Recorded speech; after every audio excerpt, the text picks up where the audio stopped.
부동산 공부하면 누구나 백만장자가 된다. 안녕하세요. 부동산 네이클로버입니다. 본 영상은 중랑구의 소액 투자로 억을 벌고 더불어 내 집 마련까지 원하시는 분들을 위한 영상이니 끝까지 시청 부탁드립니다. 저 역시 소액 투자로 제가 돈 번다고 생각해서 공부하고 부동산에 연락하고 직접 알아봤으니 관심 있는 분들은 꼭 시청 바랍니다.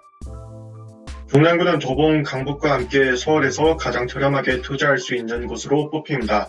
외곽 지역에 위치하고 있고 교통시설이 불편하며 공동묘지 등 여러모로 불편한 점이 있어서 상대적으로 선호도가 뒤로 밀려났습니다. 그래서 그간 아파트값이 서울 평균만큼 오르지 않았던 곳입니다. 그러나 작년 초부터 아파트값 상승률이 서울 평균을 앞지르기도 했습니다. 실제로 부동산 업계를 조사해보면 정부 규제 효과의 풍선 효과로 매수 문의가 늘어나고 있다는 반응입니다. 또 시대가 바뀌고 1인 가구가 늘어나고 세대 교체가 이루어지면서 크게 변하고 있습니다. 7호선, 6호선, 경의중앙선, 병춘선 등을 통해서 지역 내의 인구 유동성이 점점 더 풍부해지고 있으며 대형 쇼핑몰, 주상 복합 아파트들이 연이어 들어서면서 빌딩 숲을 이루고 있습니다. 그리고 기존 주민들의 비선호시설로 불렸던 공동묘지 부분도 시민들의 힐링 공간으로 탈바꿈하는데 박차를 가하고 있기 때문에 중랑구의 대대적인 이미지 변신이 기대가 됩니다. 중랑구 아파트에 관심이 있다면 전철 6호선과 경의중앙선역을 이용하는 사람들이 많으실 겁니다. 경의중앙선을 타고 왕십리, 공덕, 홍대, DMC까지 도착이 가능하기 때문에 직장인들의 수요도 꾸준히 늘어나고 있습니다. 또 6호선을 통해 강북 업무지구로도 출퇴근이 편리하며 경의중앙선을 통해 강남 업무지구까지도 약 30분 만에 도착이 가능하기 때문에 출퇴근이 용이합니다. 이 덕에 강남 3구 집값에 치여 다른 곳을 선택해야 하는데 오도강의 가전이 너무 멀어서 대안으로 중랑구를 선택하는 사람들이 많습니다. 그리고 지하철 노선을 보시면 아시겠지만 중랑역은 다수의 주요 노선 환승 지점들이 가까이에 위치하고 있어서 서울 전역과 경기권으로의 접근 또한 매우 편리합니다. 중랑구는 약 39.5만 명으로 서울 전체에서 중위권 인구에 속합니다. 서울에서 상대적으로 선호도에 밀려있지만 인구가 중위권이고 원주민은 빠지고 세대 교체가 빠르게 바뀌고 있다는 점을 보면 수요 증가로 입지 환경이 발빠르게 바뀔 것으로 보입니다. 하지만 중랑구는 이런 흐름만 보고 투자하기엔 과거의 패턴이 있으니 좋은 억석을 가려내야 합니다. 가격이 싸고 갭도 적으면서 상승 여력이 있는 매물들은 어떤 것일까요? 그런 매물이 있긴 할까요? 네, 있습니다. 바로 21평 이하의 꼬마 아파트입니다. 오늘 이 영상을 보시는 분들은 소액으로 내 집 마련과 투자처를 찾고 계시는 분들이시므로 나에게 더 큰 기회를 줄 꼬마 아파트를 선별해서 알아보셔야 합니다. 꼬마 아파트를 찾는 보다 상세한 이유는 제 영상 중에서 부동산 전망과 꼬마 아파트에 대해 다른 영상이 있습니다. 이 영상을 참고해 주시길 바라면서 아래 내용 설명에 링크를 걸어두도록 하겠습니다. 다시 돌아와서 중랑구에 있는 꼬마 아파트는 신내동을 알아보시면 되는데 이 동에서 집중적으로 알아볼 아파트는 다음과 같습니다. 바로 신내 9단지, 6단지, 4단지입니다. 4단지는 집원상 묵동이지만 성격이 매우 비슷하기 때문에 함께 묶었습니다. 각 아파트를 소개하기에 앞서서 말씀드리고 싶은 것은 소개해드리는 단지들 중에서 어느 단지가 더 좋다 이런 것은 없습니다. 입지 환경이 거의 유사하고 호가와 가격 상승폭 역시 같이 움직이기 때문에 자기 여건에 맞게 직장, 학교, 편의시설, 거리 등에 따라서 선택하시면 되겠습니다. 신내 9단지, 6단지, 4단지의 입지 환경부터 살펴보겠습니다. 해당 단지들은 모두 1996년 지어진 건물로 곧 30년을 맞이하는 순간이 멀지 않았습니다. 또 평수를 보면 24평을 제외하고 14평, 17평, 21평까지 모두 꼬마 아파트에 해당합니다. 각각 1650, 1609, 1070세대로 1000세대 이상의 대단지의 특장점까지 갖추고 있습니다. 1인 가구의 거래 비율이 늘어나고 있다는 점과 꼬마 아파트의 중요성은 서두에서 말씀드렸고 링크로 보라는 것을 여러 번 강조를 했습니다. 꼬마 아파트 영상 제작 당시만 해도 40%를 향해 달려가고 있다는 자료가 전부였는데 바로 며칠 전 1월 19일자로 사실상 40%에 달하고 있다는 기사가 나와서 시사하는 바가 더 커져가고 있습니다. 매년 1, 2% 늘다가 1년 새 10% 가까이 늘었습니다. 비율이 1, 2%에서 10% 가까이 늘어났다는 것은 정말 엄청난 일입니다. 아마 앞으로 다른 부동산 유튜브들도 1인 가구 중요성 부분을 계속 언급할 겁니다. 그 중요성을 파악한다면 1000세대 이상의 대단지, 오래된 건축연도, 6호선 봉화선역과 신역이 약 5분 정도의 거리에 인접하고 있다는 점 등등 모든 기본 조건이 잘 갖춰져 있는 이런 꼬마 아파트들이 소액으로 투자하기에 가장 안전하고 확실한 투자 수단임을 확신이 드셔야 합니다.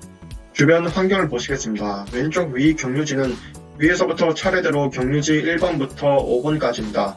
1시간 30분은 도보 기준이니 신경 쓸 필요가 없고 이런 굵직한 시설들이 단지 주변 5km 내 가까이에 있다는 점이 핵심입니다. 서울의료원이 9단지로부터 300m도 안 되는 거리에 있습니다. 일반 로컬 의원도 아니고 상급 종합병원이 단지 바로 앞에 있는 것은 엄청난 혜택입니다. 마찬가지로 몇 발자국 걷다 보면 봉화산 근린공원에 둘레길이 있습니다. 밥 먹고 가볍게 마실 나가는 것이 둘레길이라니 정말 편리하죠. 그 외 단지 인근에 엔터식스, 코스트코, 홈플러스, 원자력병원, 문화수공원, 역사공원, 능산공원, 이마트, 어린이집, 유치원, 초중고 등 생활 편의시설이 줄지어 있으며 음식점으로 분류되는 업종만 도보거리로 300개가 넘게 있습니다. 이에 입주민들도 편리한 생활시설에 단지 자체도 조용한 편이라서 만족도가 높다고 전하고 있습니다. 단지에서 계절마다 바뀌는 봉화산 뷰도 생생하게 볼 수가 있습니다. 특히 눈 내리는 날에 봉화산에 쌓인 아름다운 경관을 거실에서 즐길 수 있다는 장점이 있습니다. 호가를 보시겠습니다. 3개 단지 중에는 6단지가 조금 더 인기가 있는 편입니다. 하지만 모든 단지가 꾸준히 계속 상승하고 있습니다. 온 나라가 강남 3구와 노도강에 집중할 때에도 그러거나 말거나 조용히 가격이 올라가고 있습니다. 이런 장점에 가격 역시 저가다 보니 매물이 빨리 마감되고 있는 상황입니다. 현재 영상 제작 당시 2021년 1월 말 기준 실거주 매물이 부족한 상황입니다. 이러한 현상은 서울 전역에서 나타나고 있는데 중랑구 역시 예외는 아닙니다. 또한 부족한 매물임에도 실거래가는 연일 신고가를 기록하고 있습니다. 이 덕에 부르는 게 값이다 라는 말까지 나오고 있습니다. 이렇게 매도자 우위 시장으로 돌아선 가운데 입지 환경까지 장점을 갖추고 있어서 성장이 기대가 됩니다. 따라서 3개의 단지 중 어느 것을 선택할지, 어느 평수를 선택할지는 본인 여건에 맞게 선택하시면 되겠습니다. 만약 3개 단지 중에서 어느 것을 선택해야 할지 고민이라면 상대적으로 사람들이 많이 찾고 호가가 제일 높은 6단지를 선택하시길 바랍니다. 우리나라 1인 가구 비율은 계속 늘어나 마침내 40%에 달했습니다. 개인주의 문화와 나홀로족을 선호하는 시대에 꼬마 아파트의 매력은 나날이 늘어날 것입니다. 그런데 만약 부동산 하락기가 온다면 어떻게 해야 할까요? 가장 간단하지만 어려운 답은 버티기입니다. 버티는 것이 답입니다. 그 시기를 못 참고 주변 여론에 휩쓸려 집을 팔면 다시 오른 집값을 보고 후회하기 마련입니다.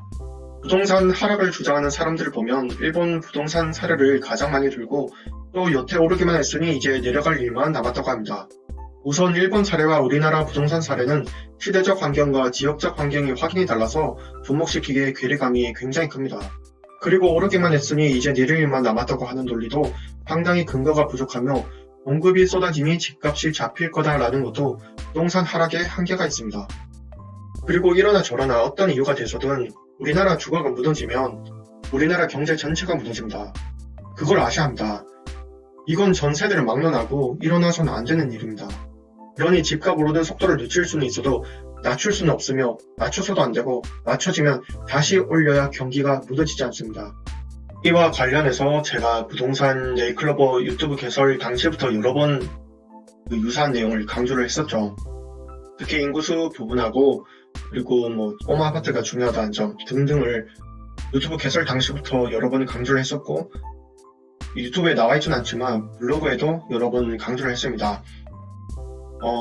정말 중요한 얘기를 하는 거니까 어떤 의미이고 어떤 전망이 앞으로 흘러갈지 여러분 각자가 꼭 되새김질 해보시고 자신만의 그 부동산에 대한 철학을 꼭 가지시길 바랍니다. 그래야 부동산 하락기에도 큰 피해를 보지 않고 오히려 돈을 벌 수 있는 그런 기회로 만들 수 있습니다. 계속하겠습니다.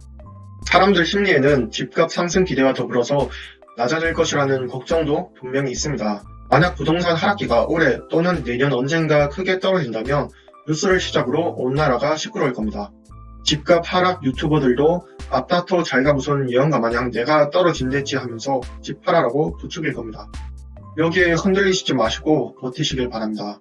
저는 집값 한창 하락할 때 집을 사서 돈 벌었고 제 친구도 그렇고 제 주변에 돈 좀 번다는 사람들 모두 집값 하락할 때 집을 샀습니다. 그러니 매수자 우위 시장이 온다면 아주 저렴하게 내 집 마련을 하시길 바랍니다. 그리고 차분히 6개월에서 1년 이상 기다리시고 다시 집값 오르고 있다는 뉴스를 접하시길 바랍니다. 끝으로 돈 없다고 아무 아파트 사지 마시고 추천드린 아파트들을 사시길 바랍니다. 저도 투자 쪽 공부한다고 꼼꼼히 알아보고 정리하고 알려드린 내용들입니다. 그리고 뉴스에 빌라가 인기 있다고 하는데 시기에 따라 일시적으로 인기 있는 사항들은 마치 주식의 테마주처럼 위험하니까 아무리 재개발이라고 하더라도 뉴스만 보고 덜컥 사지 마시길 바랍니다. 기타 중랑구 지역 말고 소액으로 투자할 수 있는 다른 지역의 꼬마 아파트들도 제 채널 투자 관련 재생 목록에 있으니 시청해 보시길 바랍니다. 영상 끝까지 시청해 주셔서 진심으로 감사드립니다. 지금처럼 부동산 계속 공부하시면 남들보다 빨리 돈을 벌 수가 있습니다. 성투하시길 바라면서 복은 나눌수록 배가 되니 좋아요와 구독 꼭 부탁드립니다. 감사합니다.